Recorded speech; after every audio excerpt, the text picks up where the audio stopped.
जी student, आप उन तमाम स्टूडेंट के लिए जिन्होंने क्लास 12th के अंदर उर्दू लिया है और अपनी किताब कहकशा की तैयारी करना चाहते हैं, तो उनके लिए वीडियो बहुत इम्पोर्टेंट होने जा रही है। क्योंकि हमने इस वीडियो को बनाया है, ख़ास क्वेश्चन को चुन करके PDF निकाला गया है। आप उसको पढ़ेंगे, इंशाल्लाह काफ़ी आपको फ़ायदा होगा। आइए शुरू करते हैं। यकीन रखिए, हम आपको इस वीडियो के अंदर 34 से 35 क्वेश्चन दे रहे हैं, लेकिन इस 35 क्वेश्चन में 5 नंबर आपके पक्का इम्तिहान में आएंगे। 5 क्वेश्चन पक्का आएंगे। अब ये नहीं कह सकता हूँ कौन क्वेश्चन आएंगे, सुनना आपकी जिम्मेदारी है, उसको याद करना भी आपकी जिम्मेदारी है। इंशाल्लाह इसमें से 35 में से 5 क्वेश्चन इम्तिहान में तो आएंगे। आइए शुरू करते हैं। देखिए, सवाल नंबर 1 में है, मैं आपको यहाँ इस पे रिवीजन करा रहा हूँ, आपको याद नहीं करा रहा हूँ। आपको तो हमने याद करा दिया है या किसी ने याद करा दिया है, आपको रिवीजन करना है।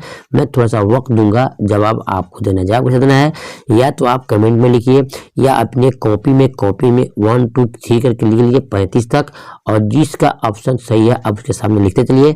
आखिर में आप मुझे बताना ईमानदारी से कि आपने कितना तैयारी किया, कितना आपका सही हुआ है और कहाँ से आप ताल्लुक रखते हो और कहाँ से आपने पढ़ाई किया है। सवाल नंबर 1 में है कि सैयद सुलेमान नदवी की पैदाइश कहाँ हुई। ये विकल्प आपके सामने है, दसना बिहार शरीफ, फुलवारी शरीफ, अमृत जमुई, इनमें से कोई नहीं। मैं थोड़ा सा वेट करूंगा आपके आंसर का, और आप रिवीजन कर रहे हैं आप। चलिए, टाइम खत्म हुआ। इसका सही ऑप्शन है अलिफ, दसना बिहार शरीफ में। ठीक है, और यही पूछते इम्तिहान में कि सैयद सुलेमान नदवी की पैदाइश किस जिले में हुई, तो बोलेंगे आप नालंदा जिला में। कहाँ, नालंदा जिला में। ये आपको जान लेना है। ये गांव का नाम है दसना और जिला का नाम है नालंदा। देखते हैं सवाल नंबर 2 में, सैयद सुलेमान नदवी की साले पैदाइश बताइए। 4 विकल्प आपके सामने हैं, मैं आपको थोड़ा सा वक्त दे रहा हूं ताकि आप जवाब चुन सके। सही जवाब ऑप्शन दाल, 1884। देखते हैं सवाल नंबर 3 में, सैयद सुलेमान नदवी के वालिद का नाम क्या था। विकल्प आपके सामने है, हकीम सैयद अबुल हसन, मौलाना शफाअत अली, मौलवी अनायतुल्लाह, इनमें से कोई नहीं। सही जवाब हकीम सैयद अबुल हसन। यह आपका रिवीजन का टाइम है और रिवीजन का वक्त भी आपको दे रहा हूं। या तो कमेंट में लिखिएगा लास्ट में कितना आपने जवाब दिया है, या आप यह भी लिख सकते हैं। सवाल नंबर 4 में कि सैयद सुलेमान नदवी ने किस रिसाला की इदारत की। ये इम्तिहान आपके लिए बहुत क्वेश्चन बहुत इंपॉर्टेंट है। BVI क्वेश्चन है। अलिफ नुकूश बे जामिया, जीम अल नदवा और दाल में से कोई नहीं। सही जवाब ऑप्शन जी। देखते हैं सवाल नंबर 5 में, अरब हिंद के ताल्लुकात किसने लिखी। अलिफ शिबली नोमानी, बे सैयद सुलेमान नदवी, जीम ख्वाजा हसन नदामी, दाल सर सैयद अहमद खां। सही जवाब ऑप्शन बे, सैयद सुलेमान नदवी ने लिखी है अरब हिंद के ताल्लुकात। देखते हैं सवाल नंबर 6 में, सीरतुन नबी की कितनी जिल्दें सैयद सुलेमान नदवी ने लिखी है। सही जवाब ऑप्शन जी 5।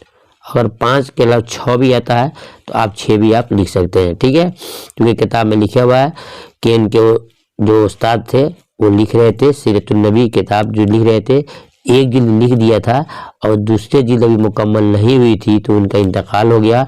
वहाँ से इन्होंने सैयद सुलेमान नदवी ने लिखना शुरू किया और लिखा है उसमें कि 2 को मुकम्मल किया, 3 लिखा, 4 लिखा, 5 लिखा और 6 भी लिखा।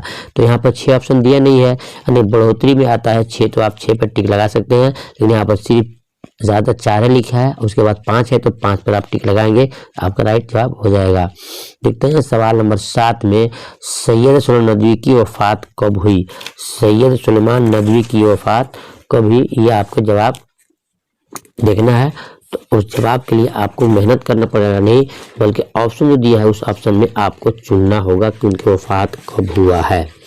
ऑप्शन है 1950, 1951, 1952, 1953। सही जवाब दाल 1953। देखते हैं सवाल नंबर 8 में सैयद सुलेमान नदवी का इंतकाल कहाँ हुआ? पटना में, दिल्ली में, लखनऊ में, कराची में। ऑप्शन आपके सामने है, समय आपके पास है। सही जवाब दाल, कराची में। देखते हैं सवाल नंबर 8 के बाद 9 में सैयद सुलेमान नदवी किस इदारे से वाबस्ता रहे? नदवतुल उलमा से, दारुल मुसन्निफीन से, मकतबा जामिया से, इनमें से कोई नहीं। क्वेश्चन नंबर 9 सही जवाब ऑप्शन बी, दारुल मुसन्निफीन से। चलिए सवाल नंबर 10 देखते हैं। मीर अमन क्या तखल्लुस करते थे? हैरा, परेशान, सता, लुत्फ। सही जवाब लुत्फ। ये हमको टाइम दे रहे हैं आपको रिवीजन करने का। देखते हैं सवाल नंबर 11 में मीर अमन कहाँ पैदा हुए? कोलकाता, लखनऊ, लाहौर, दिल्ली। सही जवाब ऑप्शन दाल, मीर अमन दहलवी किताबों में आता है।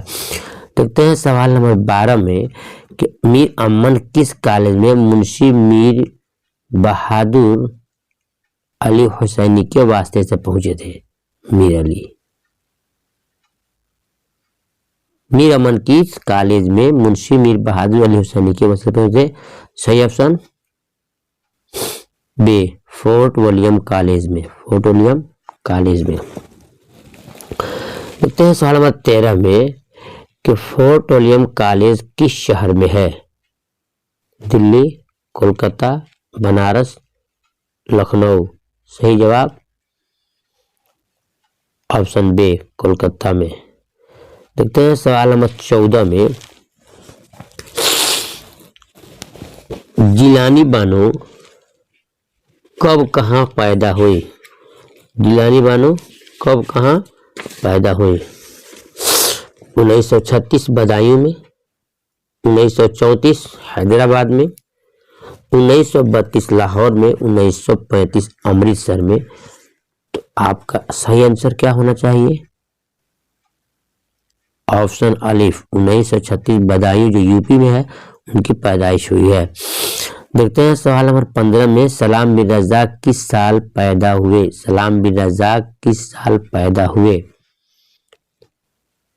1940, 1941, 1942, 1944। सही जवाब ऑप्शन बी, 1941। सवाल नंबर 16 में है कि सलाम बिन रज़ाक की जाए पैदाइश बताइए। मुंबई, हैदराबाद, पनवेल महाराष्ट्र, बदायूं उत्तर प्रदेश। सही जवाब ऑप्शन जी, पनवेल महाराष्ट्र में इनकी पैदाइश हुई। देखते हैं सवाल नंबर 17 में सलाम बिन रज़ाक फिलवक्त कहाँ मुकीम है? कहाँ मुकीम है? मुंबई, इलाहाबाद, लखनऊ, फिर गुजरात। सही जवाब अलिफ, मुंबई में। देखते हैं सवाल नंबर 18 में सलाम बिन रज़ाक किस पेशे से जुड़े थे? वकालत, दर्स व तदरीस, डॉक्टर, इनमें से कोई नहीं। सही जवाब ऑप्शन बी, दर्स व तदरीस, यानी कि पढ़ने पढ़ाने का इनका मशगला था, उसी पेशे से जुटे हुए थे। देखते हैं सवाल नंबर 19 में सलाम बिन रज़ाक मुलाजमत से सुबुकदोश कब हुए? सलाम बिन रज़ाक मुलाजमत से सुबुकदोश किस साल यानी कि रिटायर कब हुए? 1996, 2001, 1998, 1999। क्वेश्चन नंबर 19 का सही जवाब होगा ऑप्शन दाल। ये आपको हम टाइम दे रिवीजन करने का ताकि टकाटक आप टिक लगा सके अपने कॉपी पे लिख करके। 19 का क्या होगा, 20 का क्या होगा, 10 का क्या होगा, या फिर कमेंट में आप लिख सकते हैं। देखते हैं सवाल नंबर 20 में कि सलाम बिन रज़ाक को साहित्य अकादमी अवार्ड से कब नवाजा गया? किस साल मिला? 2000, 2001, 2002, 2004। सही ऑप्शन 2004। देखते हैं सवाल नंबर 21 में सलाम बिन रज़ाक को किस किताब पर साहित्य अकादमी अवार्ड से नवाजा गया? नंगी दोपहर का सिपाही, मुअब्बर, शिकस्ता बतों के दरमियान धेनु। सही जवाब ऑप्शन जीम, शिकस्ता बतों के दरमियान लिखने के को साहित्य अकादमी अवार्ड से नवाजा गया था। देखते हैं क्वेश्चन नंबर 22 में माहम खाड़ी किस जबान से उर्दू में तर्जुमा की गई है। माहम की खाड़ी, ये आपका क्वेश्चन नंबर 22 है। जवाब देना आपको है पंजाबी, हिंदी, गुजराती या फिर मराठी। सही जवाब ऑप्शन दाल, मराठी। देखते हैं सवाल नंबर 23 में मौलाना अबुल कलाम आज़ाद का असल नाम क्या था। ये क्वेश्चन बिल्कुल भी आई है, बगैर इसके क्वेश्चन इम्तिहान में आपका नहीं आएगा। शफीउद्दीन अहमद, रफीउद्दीन अहमद, महिउद्दीन अहमद में से कोई नहीं। सही जवाब ऑप्शन जीम, महिउद्दीन अहमद इनका असल नाम था। देखते हैं सवाल नंबर 24 में मौलाना अबुल कलाम आज़ाद की साले पैदाइश क्या है, यानी इनकी पैदाइश कब हुई है। 1884, 1885, 1888, 1886। सही जवाब ऑप्शन जी 1888 में इनकी पैदाइश मक्का मुअज़्ज़मा में हुई। देखते हैं सवाल नंबर 25 में अबुल कलाम आज़ाद की पैदाइश कहाँ हुई। मैंने अभी बताया आपको, ऑप्शन जी सही है, मक्का मुअज़्ज़मा में पैदाइश हुई। अगर पूछता है किस मुल्क में हुई तो आपको अरब चुनना होगा, अरब का विकल्प रहेगा तो, और शहर या जगह पूछा तो आपको मक्का मुअज़्ज़मा लिखना होगा। देखते हैं सवाल नंबर 26 में लिसानुस्सिद्क़ का इजरा मौलाना ने किस साल किया। लिसानुस्सिद्क़ का इजरा मौलाना ने किस साल पेश किया था। ये आपका क्वेश्चन नंबर 26 है, देख सकते हैं 1901, 1902, 1903, 1904। क्वेश्चन नंबर 26 का सही जवाब होगा आपका ऑप्शन जी 1903 में। देखते हैं सवाल नंबर 27 में अखबार अल हिलाल का इजरा कब हुआ। अखबार अल हिलाल का इजरा कब हुआ। 1910, 1912, 1914, 1915। सही जवाब ऑप्शन बी 1912।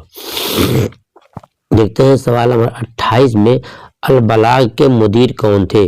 अल बलाग के मुदीर कौन थे। अबुल कलाम आज़ाद, नियाज़ फतेहपुरी, ज़फ़र अली ख़ान, अब्दुल माजिद दरियाबादी। सही जवाब ऑप्शन अलिफ, अल बलाग, अल हिलाल, लिसानुस्सिद्क़, ये तीनों जो अखबार हैं ये मौलाना अबुल कलाम आज़ाद साहब के हैं। देखते हैं सवाल 29 में 1916 से 1920 तक, 1916 से 1920 तक मौलाना कहाँ किस जेल में रहे थे। जवाब दीजिए। रांची, हैदराबाद, दिल्ली, लाहौर। तो क्वेश्चन नंबर 29 का सही जवाब, सही ऑप्शन आपका अलिफ होगा, रांची में। कहाँ, रांची में। सवाल नंबर 30 में है कि मौलाना अबुल कलाम आज़ाद किस साल में कांग्रेस के सदर थे। ये भी क्वेश्चन बहुत इंपॉर्टेंट है, बीबीआई क्वेश्चन है। 1922, 1920, 1954, 1958। सही जवाब 1958 ऑप्शन दाल। देखते हैं सवाल नंबर 31 में उर्दू का बाज़ाब्ता खाका कौन सा। ये क्वेश्चन बीबीआई है, बहुत इंपॉर्टेंट क्वेश्चन है। इम्तिहान में हर साल ये क्वेश्चन आता है कि उर्दू का बाज़ाब्ता खाका कौन सा है। नामदेव मालिक, कुंदन, शीशमाल, डॉक्टर नज़ीर अहमद की कहानी, कुछ मेरी कुछ उनकी ज़बानी। चाहे क्लास का जितना भी गधा से गधा बच्चा हो, इस सवाल का जवाब अगर नहीं देगा तो बच्चा इम्तिहान में फेल ही हो जाएगा, क्योंकि सबसे पहला चैप्टर ये है और बताया गया है कि दुनिया के अंदर ये सबसे पहला बाज़ाब्ता खाका, नज़ीर अहमद की कहानी, कुछ मेरी कुछ उनकी ज़बानी है। और सबसे पहले जो खाका निगार हैं इसी के राइटर हैं, कौन है, फरहतुल्लाह बेग साहब पहले बाज़ाब्ता खाका निगार भी हैं और पहला बाज़ाब्ता खाका भी यही है। ठीक है, अब देखते हैं सवाल नंबर 32 में आइए गया उर्दू का पहला खाका निगार कौन है। जो मैंने आपको बताया कि उर्दू का पहला खाका निगार कौन है, आपका जवाब होना चाहिए ऑप्शन दाल के फरहतुल्लाह बेग है। याद रखिएगा फिर कि उर्दू का बाज़ाब्ता पहला खाका निगार कौन है, फरहतुल्लाह बेग है। बाज़ाब्ता खाका कौन है, तो नज़ीर अहमद कहानी कुछ मेरी कुछ उनकी ज़बानी है। ठीक है, दोनों सामने ही आपको आ गया। देखते हैं सवाल नंबर 34 में नज़ीर अहमद फरहतुल्लाह बेग के कौन थे। नज़ीर अहमद फरहतुल्लाह बेग के कौन थे? सही जवाब शागिर्द, वालिद, उस्ताद और चचा। तो नज़ीर अहमद यार ये नज़ीर अहमद के घर ही पढ़ने जाया करते थे मियां दानी और फरहतुल्लाह बेग। तो मालूम हुआ कि नज़ीर अहमद फरहतुल्लाह बेग के उस्ताद मोहतरम थे। यह आपका जवाब होना चाहिए। ठीक है, अब देखते हैं सवाल नंबर 34 में जो इस चैप्टर का इस वीडियो का लास्ट क्वेश्चन होगा। मैं आपसे गुजारिश करूंगा कि वीडियो को आपने देखा आप दोस्तों में शेयर करें। बहुत सारे बच्चे ऐसे जो जानकारी नहीं होगी वो भी पढ़ लेंगे। फरहतुल्लाह बेग के साथ मदरसे में कौन थे? सही जवाब होगा ऑप्शन बी मियां दानी। ठीक है, इंशाल्लाह फिर मिलता हूँ सब्जेक्टिव क्वेश्चन करके। तब तक के अल्लाह हाफिज।